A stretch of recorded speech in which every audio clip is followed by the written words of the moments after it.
Assalamualaikum warahmatullahi wabarakatuh. Shalom, Om Swastiastu, Namo Buddhaya, dan salam kebajikan. Selamat pagi, selamat siang, selamat sore, dan selamat malam.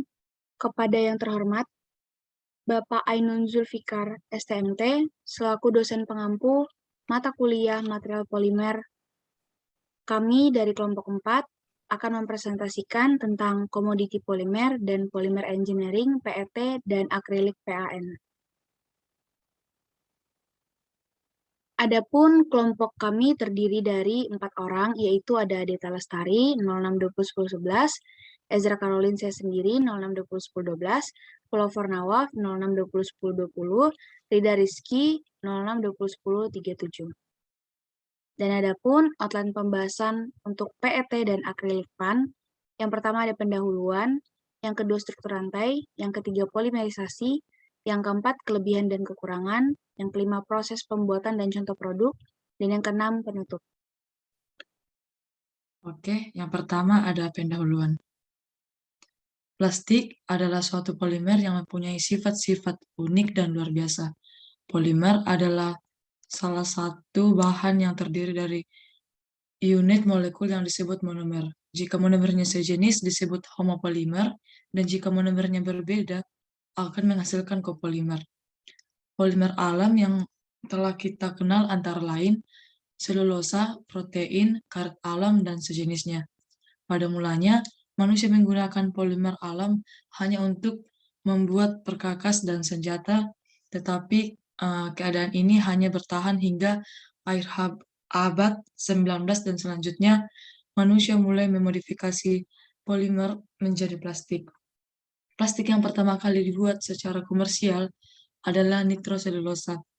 Material plastik telah berkembang pesat dan sekarang mempunyai peranan yang sangat penting di bidang elektronika, pertanian, tekstil, transportasi, furnitur, konstruksi, kemasan kosmetik, mainan anak-anak, dan produk-produk industri lainnya.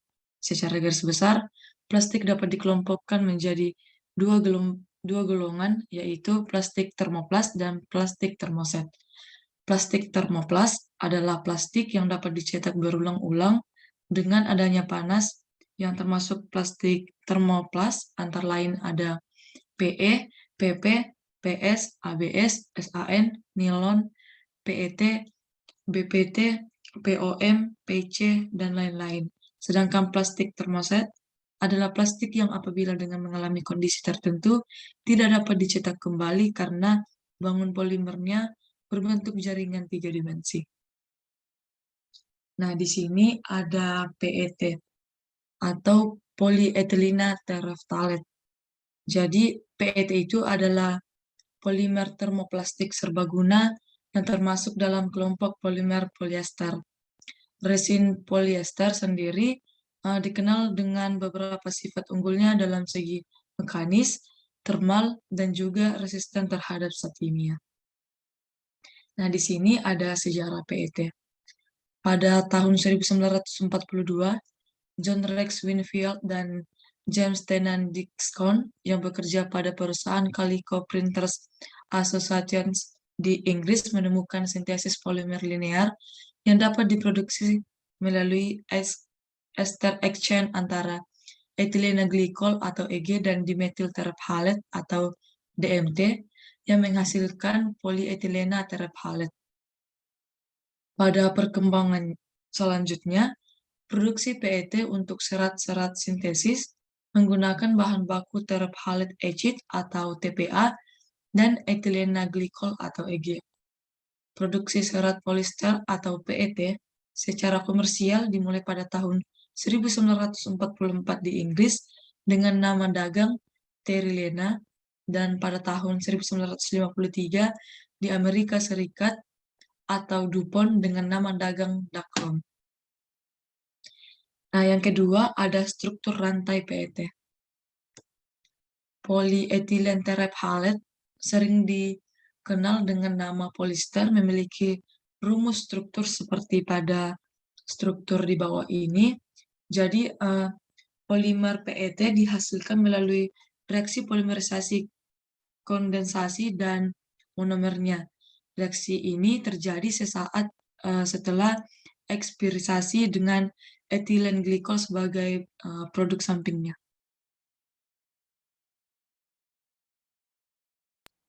Selanjutnya yaitu polimerisasi PET, di mana proses polimerisasi PET berlangsung dalam reaktor prepolimerisasi yang dilengkapi dengan pengaduk pada suhu 270 derajat Celcius dan tekanan 1 atmosfer dengan konvensi bisi-hidroksietil teraftalat atau BHET sebesar 95%. Pada R02 terjadi reaksi polimerisasi, yakni menggabungkan monomer-monomer etilen teraftalat menjadi satu dengan pengikat gugus ester, yang dimana sebagai rantai kimianya menjadi rantai polimer yang panjang, di mana konversi reaksi pada R02 adalah 95%. Produk dari reaksi polimerisasi PET dengan derajat polimerisasi 20 atau PET 20 sebagai uap etilen glikol dan air yang tidak bereaksi akan menguap dan dialiri ke unit pengolahan selanjutnya, di mana monomer dari reaktor prepolimerisasi R02 akan terbentuk dan dialirkan ke reaktor polikondensasi R03 dengan menggunakan pompa. Nah, yang keempat ini ada kelebihan dan kekurangan PET. Nah, yang pertama itu ada kelebihan PET. Jadi yang pertama ada lebih keras dan kaku. Yang kedua, keras dan ringan sehingga mudah dan efisien untuk dijadikan kemasan. Seperti halnya pada kehidupan sehari-hari seperti botol aqua atau kemasan makanan. Yang ketiga ada dapat didaur ulang dan bisa dibentuk menjadi fiber, kain lembaran plastik, atau komponen kendaraan. Nah, selain kelebihan, ada juga kekurangan PET. Yang pertama itu tidak tahan bentur. Jadi, botol plastik itu seperti botol aqua, tidak tahan bentur. Biasanya ketika botolnya kita remas atau diinjak pasti akan mudah penyok. Terus yang kedua, lebih sulit dibentuk. Ketiga, dapat berubah bentuk jika bersentuhan dengan air mendidih. Jadi botol plastik jika dimasukkan dalam air panas, lama-kelamaan akan meleleh atau meleot. Nah, yang keempat ada bisa luntur seiring dengan berjalannya waktu. Nah, jika plastiknya udah luntur, itu akan menyebabkan penyakit dalam tubuh kita seperti gangguan reproduksi dan kanker biasanya. Yang kelima, ada proses pembuatan dan contoh produk. PET dibuat dari glikol atau EG dan terephthalic acid atau TPA, dimetil ester atau asam terephthalate atau DMT. PET merupakan keluarga polister seperti halnya PC. Polimer PET dapat diberi penguat fiberglass atau filler mineral. PET film bersifat jernih, kuat, lihat, dimensinya stabil, tahan nyala api, tidak beracun, dan permeabilitas terhadap gas, aroma, maupun air rendah. PET engineer resin mempunyai kombinasi sifat-sifat seperti kekuatannya tinggi, kaku, dimensinya stabil, tahan bakar kimia maupun panas, dan mempunyai sifat daya serap uap air yang rendah, demikian juga daya serap terhadap air. PET dapat diproses dengan proses ekstrusi pada suhu tinggi 518 sampai 608 derajat Fahrenheit. Selain itu juga dapat diproses dengan teknik cetak injeksi maupun cetak tiup. Sebelum dicetak, sebaiknya resin PET dikeringkan lebih dahulu. Maksimum kandungan uap airnya itu 0,02% untuk mencegah terjadinya proses hidrolisis selama penekanan. PET itu banyak diproduksi dalam industri kimia dan digunakan dalam serat sintesis botol minuman plastik yang jernih ataupun transparan seperti botol mineral, botol jus, dan hampir semua botol minuman lainnya. Nah, biasanya juga digunakan sebagai wadah makanan, aplikasi thermoforming, dan dikombinasikan dengan serat kaca dalam resin teknik. PET juga merupakan salah satu bahan mentah terpenting dalam kerajinan tekstil dalam pembuatan kain. Selain itu, PET digunakan dalam pembuatan film fotografi dan juga kaset audio maupun kaset video. Nah, seperti pada gambar di samping itu, ada gambar botol plastik dengan kode angka 1 di dalam segitiga tersebut.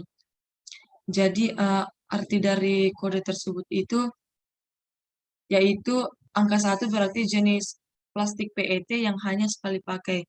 Jadi tidak bisa digunakan kembali sebagai wadah minuman atau makanan. Sementara jika berangka 2 itu dalam segitiga berarti artinya HDPE. Jadi masing-masing kode segitiga dalam suatu kemasan itu memiliki arti yang berbeda-beda.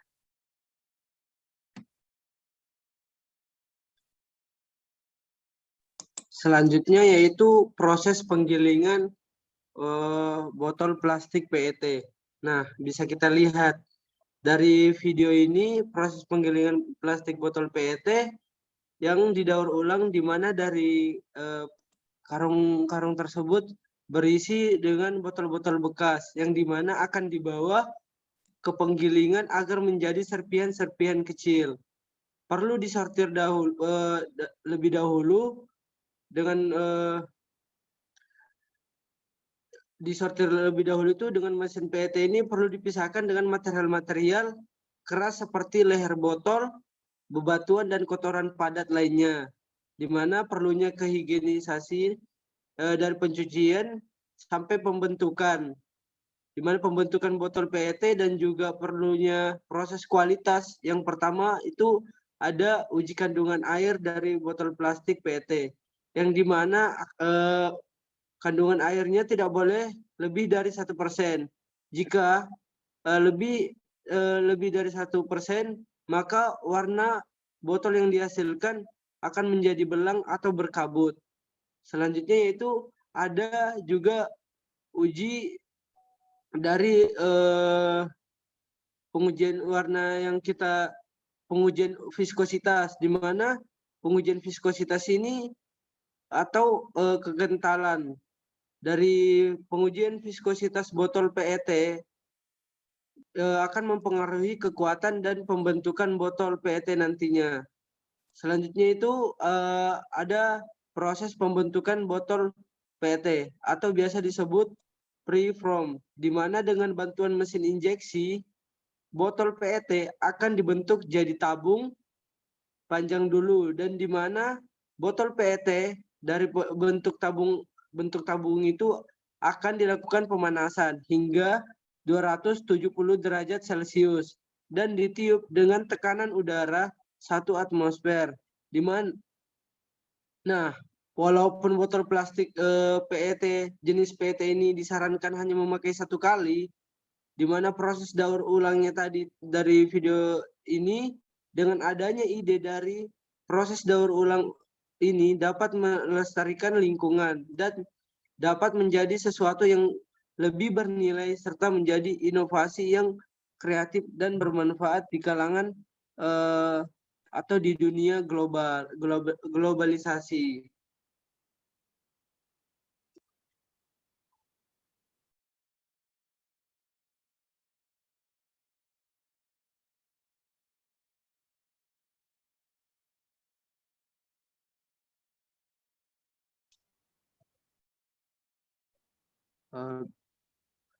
Bisa di next.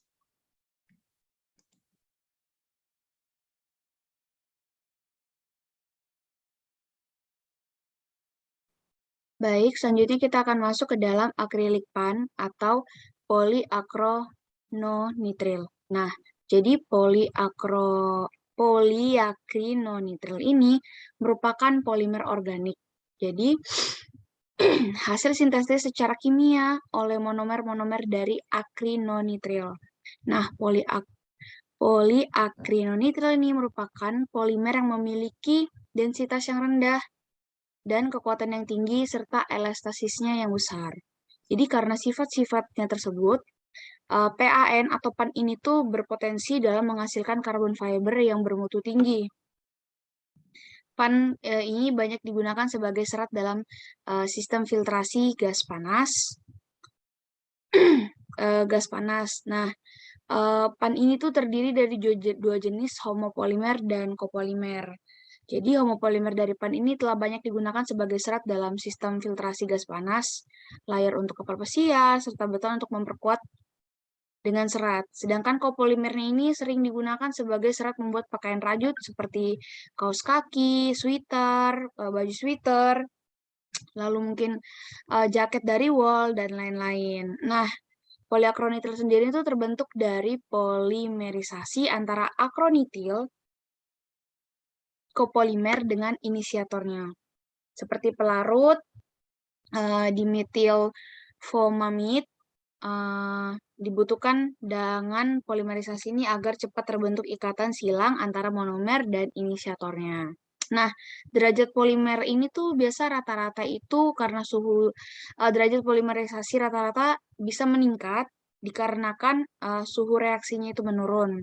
Nah, polimer dengan derajat polimerisasi rata-rata 3.000 sampai 4.000 dapat ditandai dengan tingkat tinggi elastis seperti karet. Terus poliakrinonitril atau PAN ini itu juga dikenal sebagai Kraslan 61. Nah, ini merupakan resin semikristalin organik dengan rumus linearnya itu ada CH3H3N. Nah, lalu si PAN ini atau poliakrinonitril ini dia termaksud termoplastik, jenis polimer termoplastik. Nah, meskipun dia termasuk jenis termoplastik, tapi dia tidak akan meleleh di atas 300 derajat Celcius jika tingkat pemanasannya 50 derajat per menit atau di atas. Hampir semua resin PAN itu adalah kopolimer yang terbuat dari campuran monomer dengan akronitil sebagai monomer utama. Nah, poliakronitil ini adalah polimer yang serbaguna yang dapat digunakan untuk memproduksi bahan-bahan atau produk-produk tertentu seperti untuk membran ultrafiltrasi, serat berongga untuk osmosis balik, serat untuk tekstil, dan serat untuk PAN yang teroksidasi. Next. Oke, kita akan masuk ke dalam sejarah akrilik PAN ini. Next. Oke, seperti yang saya sebutkan tadi, PAN atau poliakrinonitril ini pertama kali disintetis itu pada tahun 1930 oleh Hans Vickenser dan Klaus Hoek dalam karyanya di Week 7 dari konglomerat kimia Jerman IG Farben. Nah, next.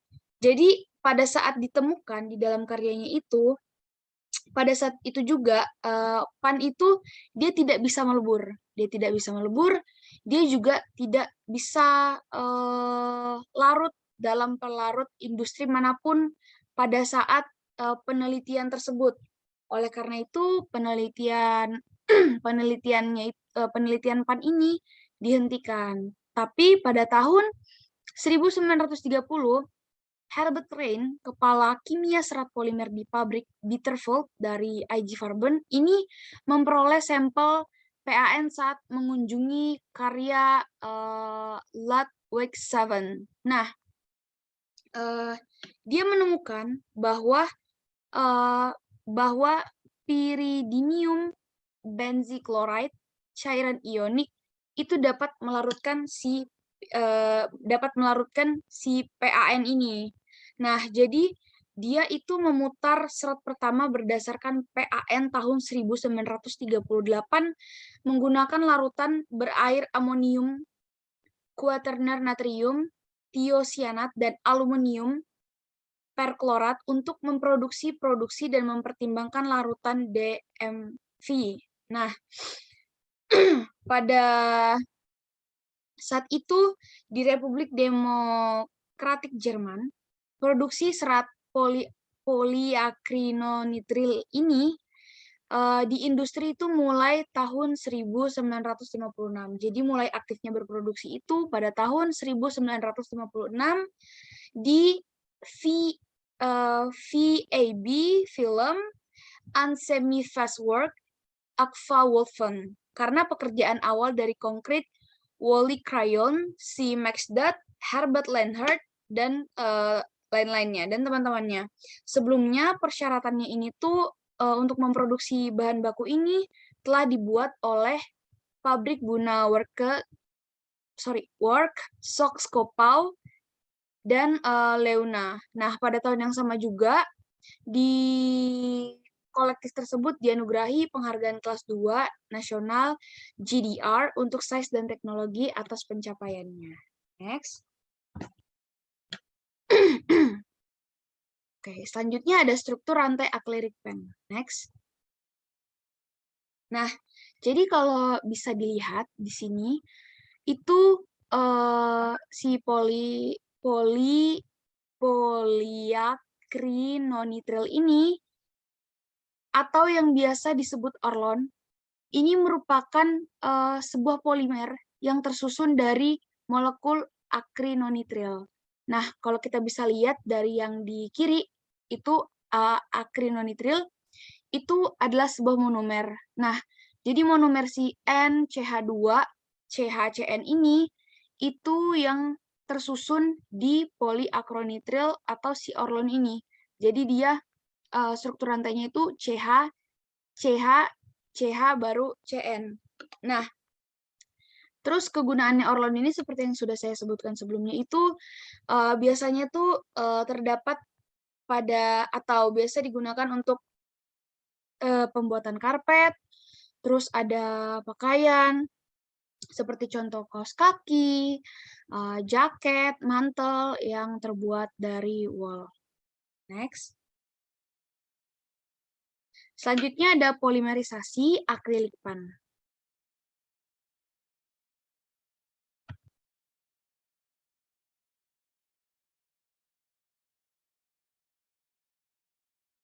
Oke.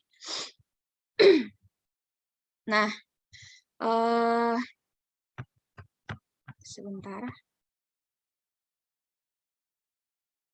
Oke. Nah, jadi seperti yang kita tahu, polimerisasi itu ada dua, yaitu ada polimerisasi adisi dan ada kondensasi.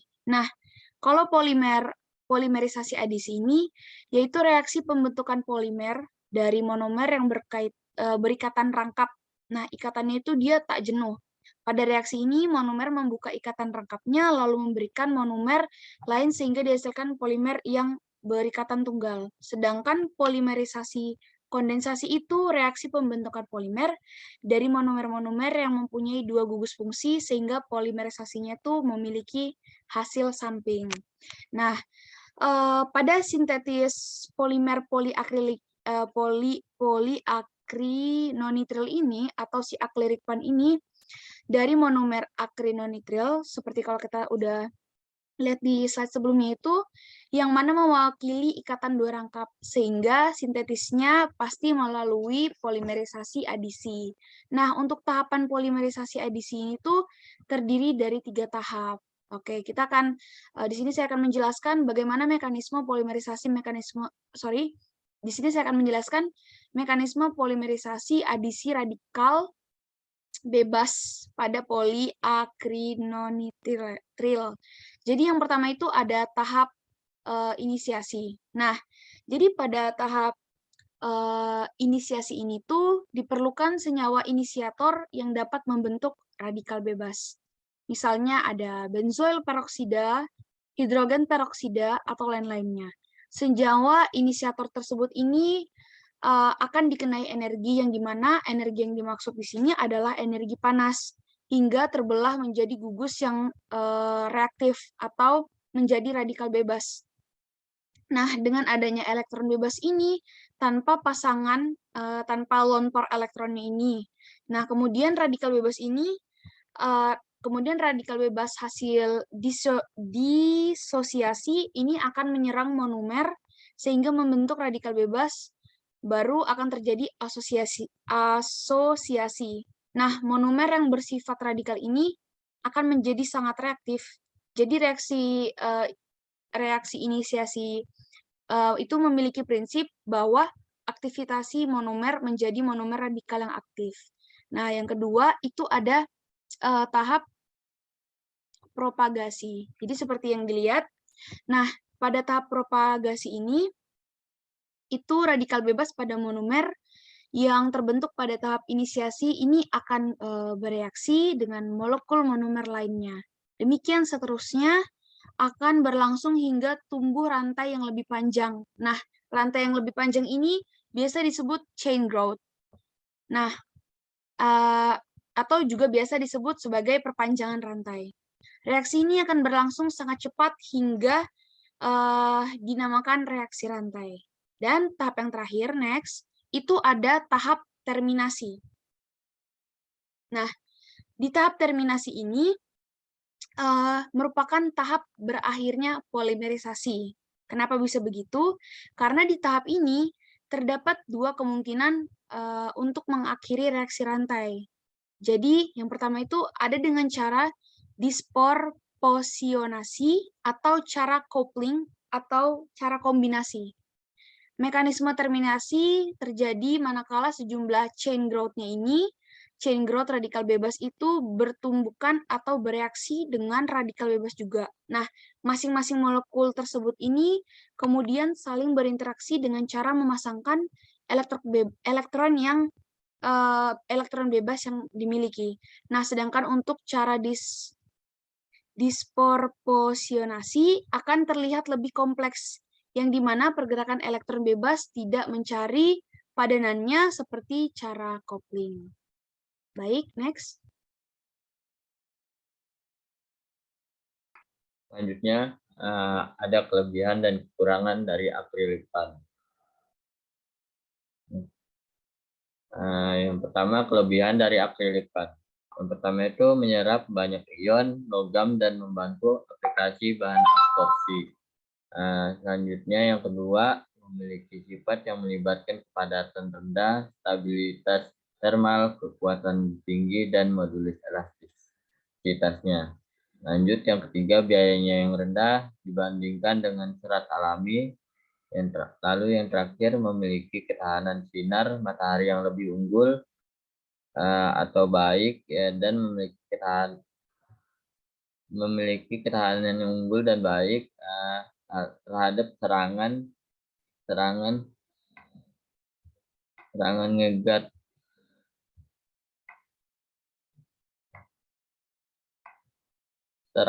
ngegat. Lalu di sini ada kekurangannya, memiliki densitas yang rendah, mudah tergores jika terkena benda yang runcing, lalu mudah patah bila terjatuh pada benda permukaan yang keras. Yang keempat, terjadinya perubahan warna yang cepat. Yang terakhir, perubahan permukaan menjadi kasar dalam periode singkat. Next. Adapun proses pembuatan dari produk akrilik pad.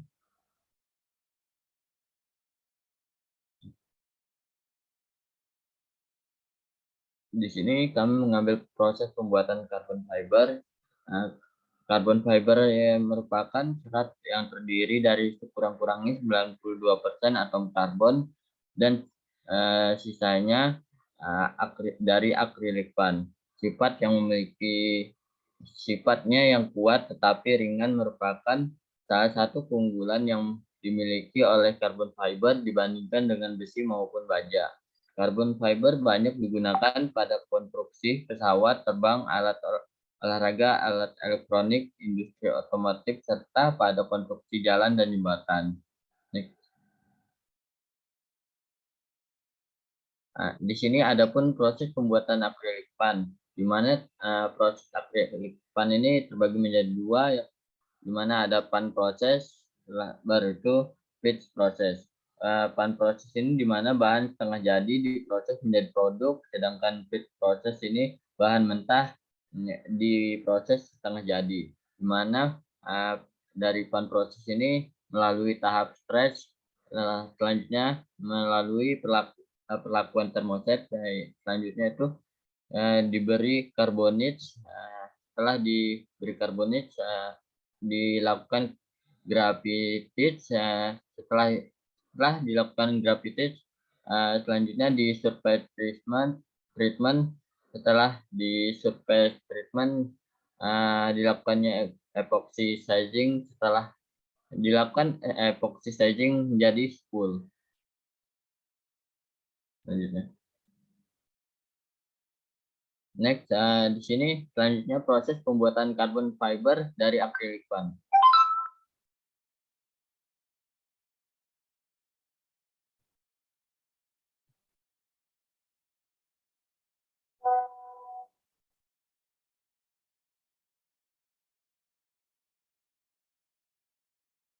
Di mana ini animasi proses pembuatan carbon fiber dari acrylic PAN. Dan ini komposisi dari proses pembuatan carbon fiber, di mana komposisinya menjadi acronitril, dan acronitril ini diproses menjadi polimerisasi, dan polimerisasi diturunkan menjadi benang polimer dan diproses drying sehingga menjadi butiran seperti butiran garam, dan dissolving, lalu dilarutkan lagi dan dipompa. Setelah dipompa itu disaring, difilter, dan dicuci, dan setelah itu di spinning. Nah, di sini dilihat filamen cross sectionnya.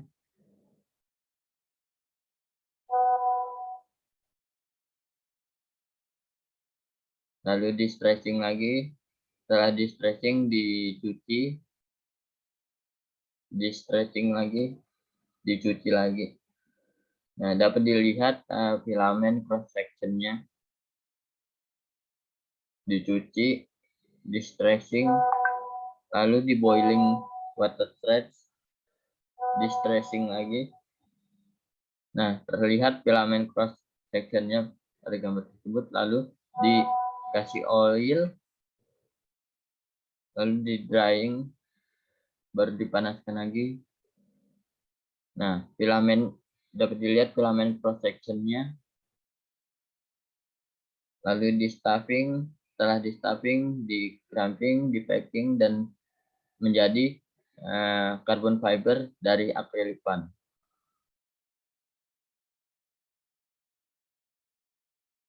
Next, selanjutnya.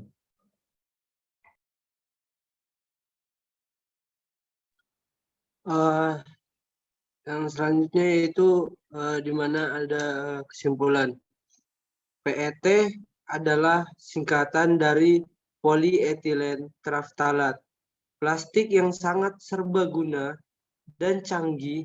PET biasanya dibuat atau terbuat dari monoethylene glycol atau biasa disebut MEG, dan asam terephthalate yang dimurnikan atau PTA yang berasal dari minyak mentah dan gas alam. PET atau polyethylene terephthalate termasuk ke dalam jenis termoplastik, didaur ulang dan tidak mengalami perubahan susunan kimia sewaktu dicetak, serta tidak keras saat dipanaskan dan mudah terbentuk. Kesimpulan dari acrylic PAN atau polyacrylonitrile yang juga dikenal sebagai polyvinyl cyanida Crestland 61. Nah, resin polimer organik semi kristalin sintesis atau akrilik ban termasuk ke dalam jenis termoplastik. Meskipun termoplastik tidak meleleh dalam kondisi normal, namun hampir semua resin PAN adalah kopolimer yang terbuat dari campuran monomer dengan akrilonitril sebagai monomer utama. Polimer ini sangat banyak digunakan pada karpet dan pakaian, seperti pakaiannya itu kaos kaki dan baju dari benang wol.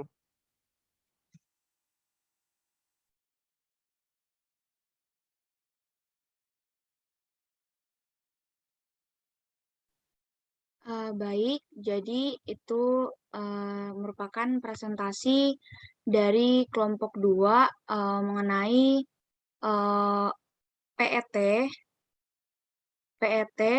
dan poliakrilik PAN. Nah, jadi telah dijelaskan panjang lebar oleh kelompok kami mengenai tugas yang diberikan untuk memenuhi mata kuliah material polimer yang diberikan. Adapun ilmu yang dapat kami dapatkan dari kelompok kami, yaitu kami bisa mengetahui penjelasan lebih lagi tentang PET, sifat-sifat yang dimiliki PET, kemudian kegunaan dan kekurangan PET, lalu bagaimana cara proses pembuatan PET, cara proses pendaur ulang PET, dan kelompok kami juga mengetahui bagaimana akrilik PAN itu mulai dari sejarahnya, strukturnya, polimerisasinya, bagaimana jika dia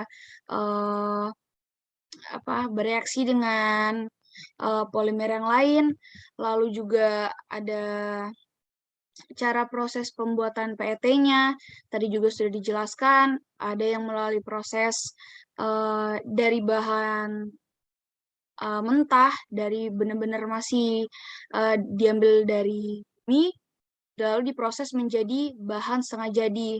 Lalu juga ada dijelaskan dari proses setengah jadi, proses dari setengah jadi itu dibentuk menjadi sebuah produk. Baik, mungkin itu presentasi dari kelompok kami. Jika ada kesalahan dan kekurangan kata, mohon dimaafkan. Kami akhiri. Terima kasih dan selamat malam.